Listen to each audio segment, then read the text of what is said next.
Opa, tudo bem? Seja bem-vindo a mais um episódio aqui do nosso podcast. E hoje, como combinado, eu vou falar sobre como a gente vai estruturando a forma como nossa mente se programa.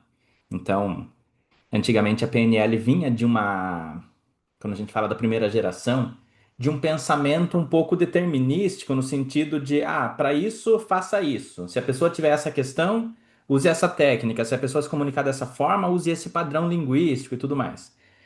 Só que quanto mais a gente vai entendendo como a nossa mente vai se estruturando, mais a gente percebe que a gente precisa entender um pouquinho mais sobre como aqueles padrões estão se formando, né? E não simplesmente tentar criar um manual ou um resumo. Antigamente a PNL era, de certa forma, vista como um conjunto de ferramentas da mente ou alguma coisa assim. Só que hoje a gente vê como uma metodologia. E aí, o que eu quero que nesse episódio você saia entendendo, como que a nossa mente se organiza. Então, vamos entender uma coisa, né? Quando a gente fala em programação neurolinguística, a gente está falando sobre como o nosso sistema nervoso processa informações do mundo e como isso cria o sequenciamento de ideias que a gente tem, até o tipo de comunicação que a gente usa, né, para se referir a isso. Então, eu vou explicar e vai ficar mais claro. Mas pensa o seguinte: a gente tem, quando a gente fala em sistema nervoso, cinco órgãos de sentidos, né? A gente consegue captar informações do mundo através de cinco órgãos de sentidos, que são os nossos cinco sentidos. Então a gente está falando sobre nossa pele, no sentido tátil, né? O nosso tato. A gente está falando sobre o ouvido, no sentido auditivo. Os olhos, no sentido visual. A língua, no sentido gustativo. E o nariz, no sentido olfativo.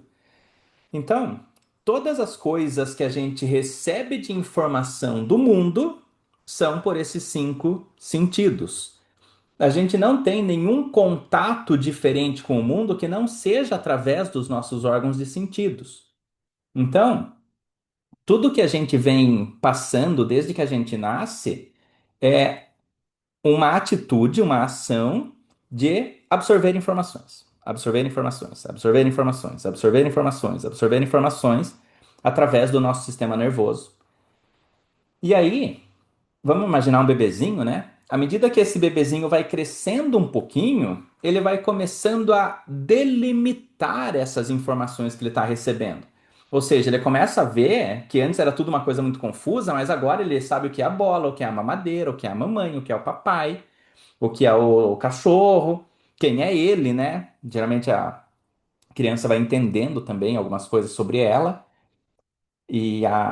Algumas linhas até falam, né, de estudo que a criança, inicialmente, ela pensa que ela e o mundo é a mesma coisa, ela e a mãe é a mesma coisa, né? Então, chega um momento que ela percebe que ela é diferente da mãe, que ela é um serzinho diferente da mãe ali. Mas repara uma coisa, a criança, ela vai recebendo essas informações até que em algum momento ela começa a dar nomes para as coisas. Quando ela começa a dar nomes, o que que ela está fazendo? Linguisticamente, ela está organizando a forma que ela pensa no mundo. Ou seja, ela está sequenciando, organizando, programando a mente dela para entender o mundo. Então, lembra, programação, neuro, linguística. Sistema nervoso é neuro, linguística, os nomes, a interpretação, a comunicação que a gente vai dando sobre as coisas. Programação, qual é a caixinha? Qual é o tipo de maneira que eu penso sobre as coisas? Então, vamos pensar em algumas categorias de palavras que a gente tem. A gente tem palavras para pessoas e objetos. Então, existe alguma coisa ali no mundo físico, por exemplo, eu estou com uma caneta na mão aqui. Então, existe uma caneta, e isso aqui é uma coisa que existe no mundo físico. É muito fácil a gente pensar, né? Eu tenho uma garrafinha e uma caneta. Eu olho essas coisas, eu pego, eu sinto, e eu vejo que isso é diferente. Agora, existe uma categoria de palavras que a gente usa que não são coisas que existem no mundo físico. Por exemplo, fome, medo, susto, preocupação. Palavras que remetem a um sentimento, uma emoção.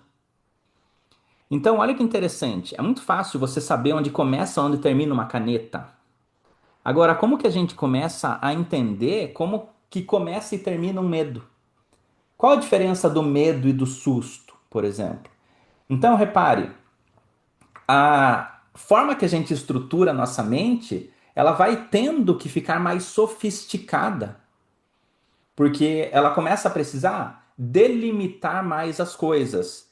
Uma criança, ela pode confundir caneta com lápis no começo, mas um adulto não confundiria uma caneta com um lápis. Mas uma criança, ela tá vendo, é fininho, usa para escrever e tal.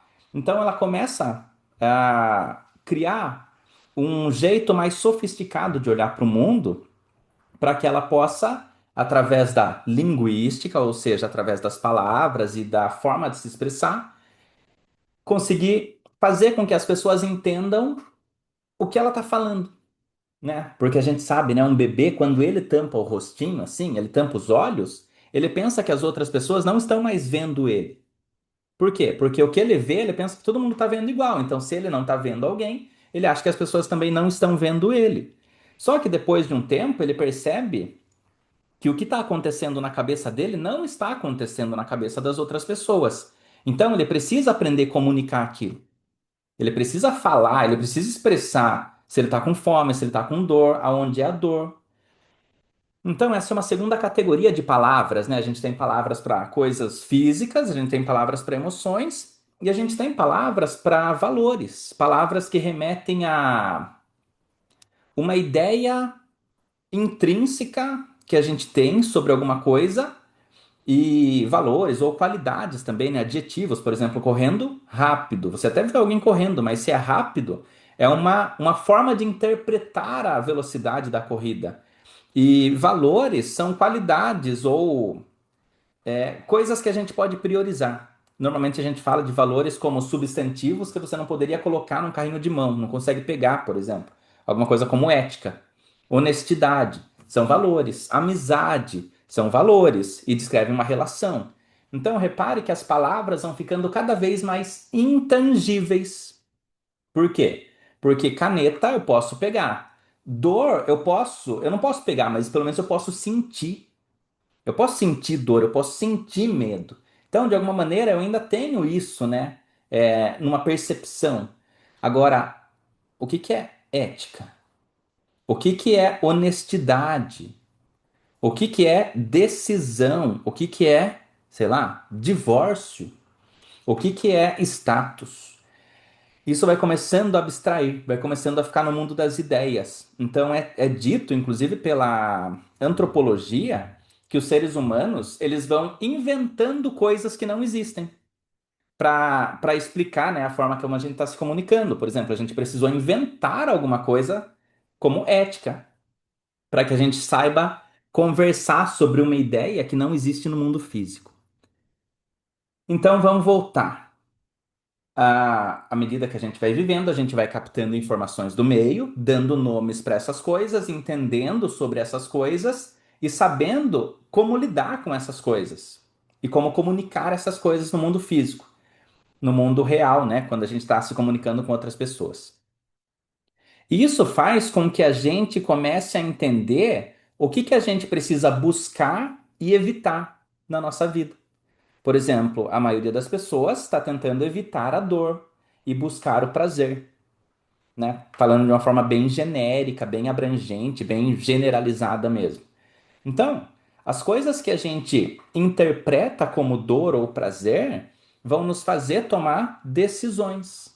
Ou seja, a gente vai começar a usar nossa mente para que na nossa vida a gente crie mais oportunidades de fazer coisas que são prazerosas e evite situações que são eventualmente dolorosas. Onde que isso vai chegar em algum momento? No nosso sistema de crenças. Por quê? Porque o que que define se uma coisa que eu fizer vai me gerar prazer ou não? Primeiro, saber o que me dá prazer. Por exemplo, sucesso me dá prazer, status me dá prazer. Agora, decepção me dá dor. É, Rejeição me dá dor. Pressão financeira me dá dor, por exemplo. E se eu sei que status e sucesso e carinho das pessoas me dá prazer, o que que eu vou tentar fazer na minha vida? Me colocar em situações nas quais eu vou ganhar status, sucesso e carinho das outras pessoas. Só que aqui a gente começa a entrar numa complexidade de pensamentos que me diz assim: o que que eu tenho que fazer então para ter status? O que que eu preciso fazer para ter sucesso? O que que eu preciso fazer para receber o carinho de alguém? Isso é um sistema de crenças, porque não existe no mundo uma forma definitiva que você segue ali um roteiro, um passo a passo e você vai ter sucesso. Você precisa, é, de acordo com a forma que você foi vivendo o mundo, você precisa supor quais são formas de obter sucesso. E o que que é aquele sucesso para você? Porque até um sucesso para uma pessoa pode ser um sucesso diferente para outra pessoa. Para uma, o sucesso pode estar relacionado a ter uma casa no campo e ninguém para ficar enchendo o saco, ela com a família, com as pessoas mais próximas ali. Para outra, o sucesso pode ser estar no meio de um monte de gente, ter reconhecimento, ter fama, fortuna, reconhecimento. Então, olha como a nossa mente vai se programando através da linguagem. E mesmo que a gente use uma linguagem parecida para se referir a algumas ideias, o que a gente tem de associação sobre essa linguagem é diferente. Duas pessoas diferentes não têm a mesma ideia sobre amizade, sobre sucesso, sobre fracasso. Então, algumas pessoas elas vão tomar decisões na vida para tentar atingir coisas com base na forma que ela acha que ela vai atingir aquilo. E aqui começa a entrar um pouco mais isso que eu falei sobre crenças. Por exemplo, se uma pessoa acha que para ter sucesso ela precisa ter sorte, ela vai tentar fazer alguma coisa ali um pouco mais, né, num sentido de alguma linha esotérica, alguma coisa assim, para tentar criar sorte. Se outra pessoa pensa que sucesso é ter bons relacionamentos, se ela quiser ter sucesso, ela vai tentar se relacionar com pessoas. Se uma pessoa acha que sucesso é trabalhar, acordar cedo, trabalhar duro, se esforçar, ela vai acordar cedo, trabalhar duro, se esforçar. Então, a pessoa vai fazer para ter sucesso o que ela acha que vai trazer o sucesso, independente disso ser uma verdade ou não. Então, repara que as pessoas elas agem e tomam decisões com base no que elas percebem como verdadeiro para elas, o que faz sentido para elas e não universalmente. Então, quando a gente vai começando a avaliar as decisões que a gente toma na vida, começa a ficar nítido que as pessoas tomam decisões com base no que elas acreditam. E se eventualmente uma pessoa acredita que ela não vai conseguir ter sucesso, um bom relacionamento, uma família, ou alguém que respeita, ou alguma coisa assim, automaticamente as decisões dessa pessoa vão ser decisões que provavelmente não vão levar em direção a isso. Me fala aí, pensa aí na verdade, né? Qual foi a última vez que você tentou fazer alguma coisa que você sabia que era impossível? Provavelmente você nunca tentou fazer nada que você sabia que era impossível. Por quê? Se é impossível, não adianta nem tentar. Então, quando você tem uma crença de que ninguém vai te amar, de que você nunca vai ganhar dinheiro, de que você nunca vai ter sucesso, ou seja lá o que for, o seu processo de tomada de decisões vai pensar em outra coisa para você fazer na vida. Porque para conseguir aquilo, você acha que é impossível, você não vai tentar criar estratégias para conseguir. Aí talvez você crie estratégias para pelo menos não sofrer tanto, pelo menos não se decepcionar tanto. Enquanto tem pessoas que querem desenvolver bons relacionamentos amorosos, tem pessoas que o foco delas maior é em não se decepcionar tanto no relacionamento amoroso. Ou seja, a pessoa coloca mais atenção, mais energia na decepção. Então ela vai focar grande parte das decisões da vida dela para evitar uma dor de uma decepção amorosa do que para ter um relacionamento saudável e amoroso, por exemplo. E é diferente o resultado que a pessoa vai ter na vida dela com base nisso. Então, o jeito que a gente pensa, o jeito que a gente acredita nas coisas, na gente, no nosso potencial, determinam o jeito que a gente age. E, antes de finalizar esse episódio, eu quero que você entenda uma coisa.